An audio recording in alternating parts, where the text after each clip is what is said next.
Hello everyone, welcome back to my channel any time nursing.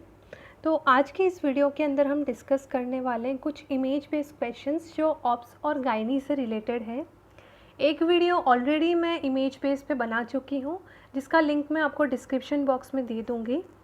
क्योंकि अभी जो nursing officers के जो भी एग्ज़ाम हो रहे हैं उसके अंदर एक फ़िक्स क्राइटेरिया हो गया कि कुछ क्वेश्चंस इमेज बेस्ड होते ही होते हैं। तो इस वीडियो के अंदर हम प्रीवियस ईयर के क्वेश्चंस को भी कवर करेंगे और साथ साथ कुछ नए इमेजेस को भी हम देखेंगे। तो मेरे इस वीडियो का आप पूरा देखिएगा, क्योंकि इसके एंड तक में मैंने आपको काफ़ी डिटेल के अंदर कुछ चीज़ें बताई हुई हैं। तो चलिए अब हम वीडियो को स्टार्ट करते हैं। और अगर अभी तक आपने मेरे चैनल को सब्सक्राइब नहीं करा है तो प्लीज़ मेरे चैनल को सब्सक्राइब करें। So let's start. First image जो हमें यहाँ पे दिख रही है वो है ओवम फॉर्सेप। तो एग्ज़ाम के अंदर क्या होता है कि आपको फॉर्सेप का पिक्चर दिया जाएगा और आपको बताना है कि ये कौन सी फॉर्सेप है। तो यहाँ पे जो दिख रही है ये ओवम फॉर्सेप है और इसका यूज़ क्या होता है कि यूट्रस के अंदर अगर कोई प्लेसेंटल फ्रेगमेंट्स वगैरह रह गए आफ्टर लेबर तो उसको रिमूव आउट करने के लिए हम इस फॉर्सेप का यूज़ करते हैं। नेक्स्ट जो पिक्चर दिख रहा है हमें वो एक एपिजियोटोमी सीजर है। अब एपिजियोटोमी क्या होता है कि लेबर की जो सेकेंड स्टेज होती है उसके अंदर हम पेरिनियम पे एक कट लगाते हैं, उस कट को हम क्या बोलते हैं, एपिजियोटोमी। अगर हम एपिजियोटोमी की बात करें तो हमें कुछ चीज़ें ध्यान में रखनी होगी। एपिजियोटोमी को पेरिनियोटोमी भी बोला जाता है, मींस इंसिजन ऑन पेरिनियम। अब इस एपिजियोटोमी प्रोसीजर को हम कब परफॉर्म करते हैं, सेकेंड स्टेज ऑफ लेबर की सेकेंड स्टेज में करेंगे, जस्ट बिफोर द क्राउनिंग। ठीक है। अगर हम क्राउनिंग से भी पहले क्राउनिंग से भी जो हम बता रहे हैं कि सेकेंड स्टेज से पहले अगर हमने फर्स्ट स्टेज के अंदर अगर इंसिजन लगा दिया तो वो क्या करवाएगा, ब्लड लॉस काफ़ी करवाएगा, क्योंकि अभी सारी स्टेजेस क्या होनी है, कंप्लीट होनी बाकी है। और अगर उससे पहले ही हमने कट कर दिया तो ब्लड लॉस क्या हो जाएगा, बहुत ज़्यादा हो जाएगा। ठीक है। अब एक और छोटी सी चीज़ है कि एपिजियोटोमी क्यों करते हैं, क्यों एक ज़रूरी है। सबसे पहले क्या है, अगर हम इंसिजन लगा रहे हैं तो वो क्या करेगा, नॉर्मल डिलीवरी के लिए एक तो वेजाइनल स्पेस को इंक्रीज़ कर देगा। ओके। अगर हम एपिजियोटोमी नहीं करते तो क्या होगा कि जो वेजाइनल इंट्रोइटस जो है वो जो इंक्रीज़ होगा, वो साइज़ के अंदर जो इंक्रीज़ होगा, तो अगर एपिजियोटोमी नहीं कर रहे हैं तो वो पेरिनियम को रप्चर कर सकता है। इसीलिए पेरिनियम के डैमेज को प्रिवेंट करने के लिए भी एपिजियोटोमी करी जाती है। और थर्ड होता है कंप्लीट पेरिनियल टीयर को प्रिवेंट करने के लिए। तो क्या होगा कि अगर हमने नहीं लगाया और अगर प्रेशर से डिलीवरी हो रही है तो क्या करेगा कि पूरा का पूरा पेरिनियम जो है ना उसको क्या कर देगा, डैमेज कर सकता है, जिसको हम बोलते हैं सीपीटी। और सीपीटी जो होता है आगे जाके रेक्टोवेजाइनल फिस्टुला के अंदर क्या हो जाता है, चेंज हो सकता है। अगर हम एपिजियोटोमी के कुछ टाइप्स की बात करें तो कॉमनली 4 टाइप्स के एपिजियोटोमी हम परफॉर्म करते हैं। फर्स्ट होती है मीडियोलेटरल, जो मोस्ट कॉमन है। मीडियोलेटरल के मींस क्या होता है कि फोरकट से स्टार्ट करते हुए हम फोरकट में हम क्या करेंगे, मीडियम मतलब बीच की तरह से इंसिजन लगाते हुए हम लेटरली आएंगे। यहाँ जो इमेज बी दिख रही है वो क्या है, मीडियोलेटरल है। सेकेंड होती है मीडियन एपिजियोटोमी। मीडियन एपिजियोटोमी के अंदर हम मिड फोरकट जो होता है, मिड से वहाँ से इंसिजन लगाते हैं। लेटरल एपिजियोटोमी में होता है फोरकट से हम सीधा लेटरली आ जाते हैं। और एक होता है जे शेप। ठीक है, मीन्स फोरकट से हम काफ़ी नीचे तक आएंगे, NS up to the above the NS के ऊपर तक आने के बाद में हम लेटरली इंसिजन लगाएंगे, वो होता है जे शेप। ठीक है। तो मोस्ट कॉमन कौन सी होती है, मीडियोलेटरल होती है। एक छोटी सी चीज़ क्या होती है, एक मैनेजमेंट की अगर हम बात करें कि आफ्टर एपिजियोटोमी वुमन को क्या एडवाइस किया जाता है, सिट्स बात के लिए एडवाइस किया जाता है, क्योंकि वो क्या करेगा, एक तो उसके पेन को रिलीव करेगा और सेकंड क्या करेगा, वहाँ पे जो हीलिंग प्रोसेस हो रहा है उसको क्या करेगा, अर्ली करवाएगा। नेक्स्ट जो हमें डायग्राम में दिख रहा है वो क्या है, एक तरह का वल्सेलम फोर्सेप है। अब वल्सेलम फोर्सेप जो होता है उसको टेनिकुलम फोर्सेप भी बोला जाता है, अदर नेम बहुत बार पूछ लेते हैं। और ये क्या यूज़ आता है, यूट्रस को होल्ड करने के लिए यूज़ आता है, for holding the uterus during the procedure. अगर हम किसी तरह का कोई प्रोसीजर कर रहे हैं, जैसे कि अबॉर्शन की जो बात कर रहे हैं हम, तो उस टाइम पे भी यूट्रस को होल्ड करने के लिए क्या कर जाता है, फोर्सेप का, वल्सेलम फोर्सेप का यूज़ किया जा सकता है। अब नेक्स्ट जो हमें दिख रहा है वो है एक अम्बिलिकल कॉर्ड सीजर। ठीक है, जैसे ही नाम से ही पता चल रहा है, umbilical cord seizure means umbilical cord को क्या करने के लिए, कट करने के लिए इसका यूज़ किया जाता है। अगर हम अम्बिलिकल कॉर्ड की बात करें तो यहाँ पे जो स्लाइड है इसमें आपको दो चीज़ें दिख रही है। एक तो बेबी के साथ में अम्बिलिकल कॉर्ड अटैच है, तो ये एक फिगर हो गया अम्बिलिकल कॉर्ड किस तरह की होती है। और सेकंड जो ब्लू कलर में दिख रहा है वो क्या है, एक अम्बिलिकल कॉर्ड क्लैंप है। ठीक है, कि जब हम कॉर्ड को कट करेंगे प्लेसेंटा से, उसके बाद में हम क्या करते हैं, बेबी के अम्बिलिकस से 2 सेंटीमीटर या 4 सेंटीमीटर दूर हम इस क्लैंप को अप्लाई करते हैं। अगर हम अम्बिलिकल कॉर्ड के बारे में कुछ चीज़ें डिस्कस करें तो टोटल लेंथ जो होती है अम्बिलिकल कॉर्ड की वो होती है 45 सेंटीमीटर। ठीक है, और इसका जो फॉल डाउन होता है बेबी से वो क्या होता है, स्पॉन्टेनियस होता है, मीन्स अपने आप होगा आफ्टर द 7 डेज। और कौन सी टेक्निक से होता है या कौन से प्रोसेस से होता है, असेप्टिक गैंग्रीनस प्रोसेस।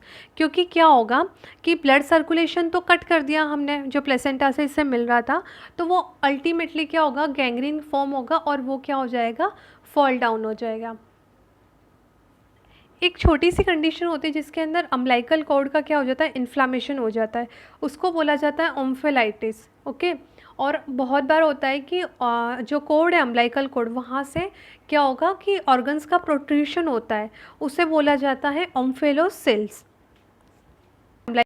अगर हम सर्कुलेशन की बात करें तो हमें पता होना चाहिए कि अम्बिलिकल कॉर्ड के अंदर कितनी वेसल्स होती हैं। बहुत बार, बहुत मतलब कि मैक्सिमम टाइम हर एग्ज़ाम के अंदर इससे रिलेटेड क्वेश्चन आता ही आता है। ठीक है, तो हमें क्या ध्यान रखना है कि सबसे पहले अगर हम ऑर्गेनोजेनेसिस की बात करें, मींस अभी वो फीटस है, फीटस के टाइम पे अम्बिलिकल कॉर्ड के अंदर कितनी वेसल्स होंगी, 2 वेसल्स होंगी, 2 आर्टरीज और 2 वेन्स होंगी। ठीक है, राइट और लेफ्ट अम्बिलिकल आर्टरी, राइट और लेफ्ट अम्बिलिकल वेन। ठीक है, तो फिर क्या होगा कि जो प्रेगनेंसी का 12 से 16 वीक जो होगा उस टाइम पे क्या होगा, जो राइट अम्बिलिकल वेन जो होती है, कौन से, ध्यान रखना यहाँ पे हाईलाइट करा हुआ है, राइट अम्बिलिकल वेन जो है वो डिसअपियर हो जाएगी। क्यों, क्योंकि उसका बाकी जो ऑर्गन्स है उसके साथ में कनेक्शन हो जाएगा। ओके, मीन्स हमें यहाँ पे क्या ध्यान रखना है कि एक तो कौन से टाइम पे, 12 to 16 वीक पे, और सेकंड क्या है, कौन सी वेन होगी, राइट अम्बिलिकल वेन, वो डिसअपियर हो जाएगी। ओके, और अगर हम बर्थ की बात करें कि बर्थ के टाइम पे कोड में कितनी वेसल्स होंगी, तो एक तो ऑलरेडी डिसअपियर हो गई, तो कितनी बची, 3 बचेंगी, 2 आर्टरीज और एक वेन। नेक्स्ट हम देख रहे हैं वो क्या है, एक हिस्टेरेक्टोमी क्लैंप है। ठीक है, नाम से ही पता चल रहा है हिस्टेरेक्टोमी। हिस्टेरेक्टोमी क्या होता है, removal of the uterus, means uterus के रिमूवल के टाइम पे हम इस क्लैंप का यूज़ करेंगे। अब इसके 2 छोटे यूज़ होते हैं। क्या होता है, एक तो ये मिनिमल स्लिपेज कर, मतलब स्लिप बहुत कम होगा। ठीक है, और सेकंड क्या करेगा, अगर हम इस क्लैंप को लगा रहे हैं कहीं पे, तो वो आसपास के जो सराउंडिंग टिश्यूज़ है उसको मिनिमम डैमेज करेगा। ठीक है, अब जो नेक्स्ट हमें दिख रहा है वो क्या है, एक चीटल फोर्सेप है। चीटल फोर्सेप जो होता है ना, यूजुअली हम सब ने देखा हुआ होता है कि वो हमेशा हर वार्ड में या किसी भी आईसीयू में या कहीं भी आप देखेंगे, क्लिनिक में, हॉस्पिटल में, तो आपको दिख जाएगा इजीली कहीं पर भी। ठीक है, अब ये क्या वर्क होता है, बहुत बार चीटल फोर्सेप जो होता है वो तो दिखा देते हैं, पर ऑप्शन में उसका यूज़ पूछ लेते हैं। ठीक है, तो इसका यूज़ क्या होता है, for holding the sterilised instruments, जितने भी स्टेराइल इंस्ट्रूमेंट्स वगैरह जो हैं, अगर हमें गॉस पैड वगैरह स्टेराइल उनका यूज़ करना है तो उन सबको होल्ड करने के लिए चीटल फोर्सेप का यूज़ किया जाता है। जो हमें दिख रहा है वो है एक तरह का आईयूडी हुक। आईयूडी क्या होता है, इंट्रा यूटेराइन डिवाइसेस, जैसे कि हम कॉपर टीज और ये सारा जो अप्लाई करवाते हैं, ये क्या होती है, इंट्रा यूटेराइन डिवाइसेस होती हैं। ठीक है, तो हुक किस चीज़ के लिए यूज़ आएगा, यूट्रस से आईयूडीज़ को रिमूव करने के लिए इस हुक का यूज़ किया जाएगा। अब जो नेक्स्ट हमें स्लाइड में दिख रहा है वो है एक यूटेराइन साउंड। ठीक है, यूटेराइन साउंड मीन्स नाम से क्लियर हो रहा है कि यूट्रस से रिलेटेड कुछ है। तो इसका यूज़ क्या होता है कि ये सर्विक्स और यूट्रस की जो लेंथ और डायरेक्शन है उसको असेस करने में या उसको मेजर करने के अंदर हेल्प करता है। नेक्स्ट जो हमें दिख रहा है वो है एक फीटोस्कोप। फीटो मीन्स फीटस से रिलेटेड, स्कोप मीन्स देखना या सुनना। ठीक है, तो फीटोस्कोप जो होता है उसको पिनार्ड स्टेथोस्कोप भी बोला जाता है, ठीक है। बहुत बार पिनार्ड स्टेथोस्कोप के नाम से ही क्वेश्चन आता है। अभी जो 2019 के अंदर जो दिल्ली एम्स ने पेपर कंडक्ट करवाया था उसमें एक क्वेश्चन आया हुआ है, उसने जस्ट इमेज दिखा दी है और ऑप्शन के अंदर उसने कहीं पर भी फीटोस्कोप नहीं लिखा था, उसने लिखा था पिनार्ड स्टेथोस्कोप, ठीक है। अब ये क्या यूज़ आता है, हम इसको फीटल हार्ट रेट को डिटेक्ट करने के लिए यूज़ करते हैं, और वो भी हम कब कर सकते हैं, सेकेंड ट्राइमेस्टर 20 वीक जो होते हैं, 20 वीक से हम इसको यूज़ कर सकते हैं। अगर हम फीटल हार्ट रेट की बात कर रहे हैं तो हमें कुछ चीज़ें, छोटी छोटी चीज़ें वो हमें ध्यान रखनी चाहिए, इम्पॉर्टेंट चीज़ें ये आ जाती हैं हमेशा।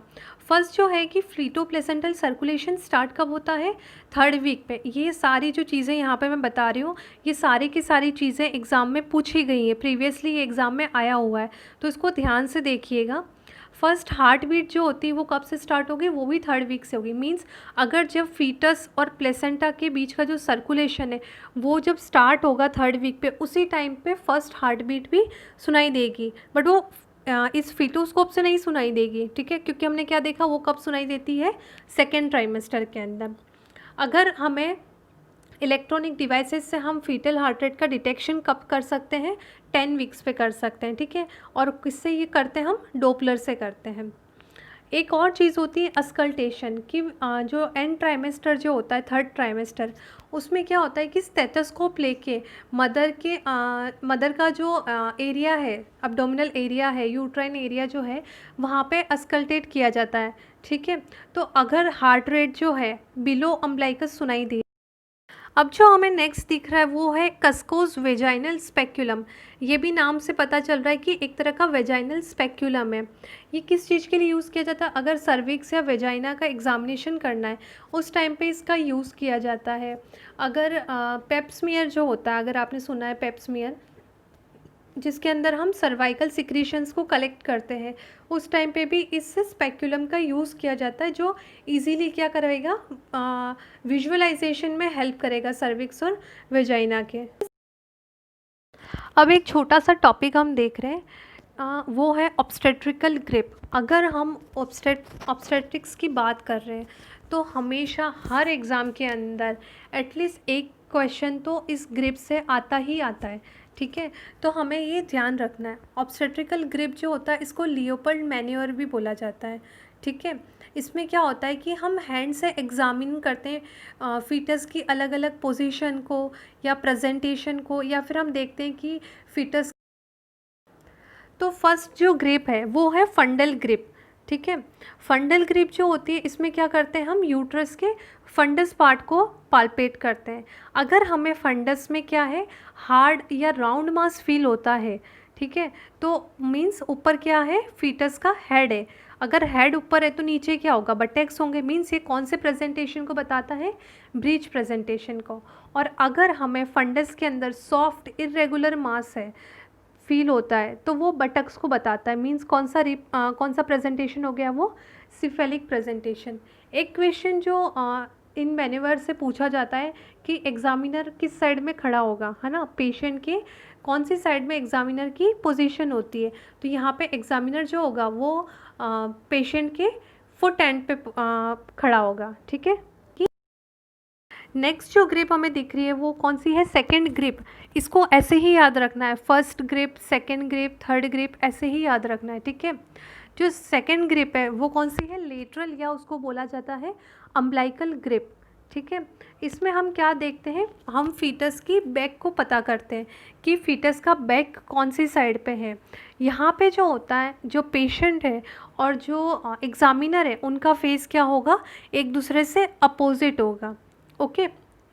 नेक्स्ट जो थर्ड ग्रिप है उसको बोला जाता है या तो पाउलिक ग्रिप, ठीक है, या फिर उसको बोला जाता है सेकंड पेल्विक ग्रिप। हमेशा ध्यान रखना, ये ऐसे पूछा जाता है। ये देखो ऐसे तो 3rd नंबर पे आ रहा है ना, बट इसको क्या बोला जाता है, सेकंड पेल्विक ग्रिप बोला जाता है, ठीक है। इसमें क्या करते हैं कि अगर यहाँ पिक्चर से देखिए कि एग्जामिनर का जो हैंड है वो कहाँ है, अम्बलाइकस से नीचे की तरफ है, ठीक है। तो अगर उस फीटस का जो हेड है, अगर वो हैंड के अंदर आ गया एग्जामिनर के, मींस अभी तक इंगेजमेंट नहीं हुआ है, ठीक है।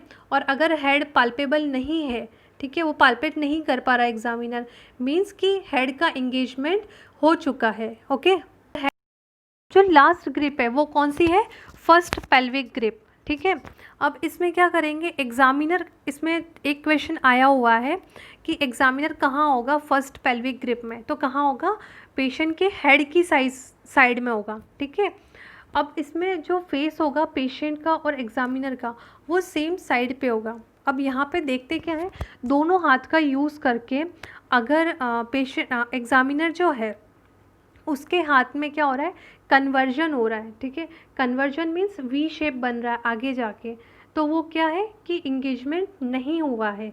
ठीक है, और अगर वो डाइवर्जन हो रहा है मीन्स अलग अलग जा रहे हैं दोनों हाथ, मीन्स कि हेड का एंगेजमेंट हो चुका है। तो ये थे कुछ ऑप्स और गायनी से रिलेटेड इमेज बेस्ड क्वेश्चन। अगर आपको मेरा ये वीडियो पसंद आए तो प्लीज़ इसे लाइक करें, अपने फ्रेंड्स के साथ में शेयर करें और मेरे चैनल को सब्सक्राइब करें। और हाँ, सब्सक्राइब के बाद पास में जो बेल आइकन है उसको प्रेस करना ना भूलिएगा। Okay, thank you.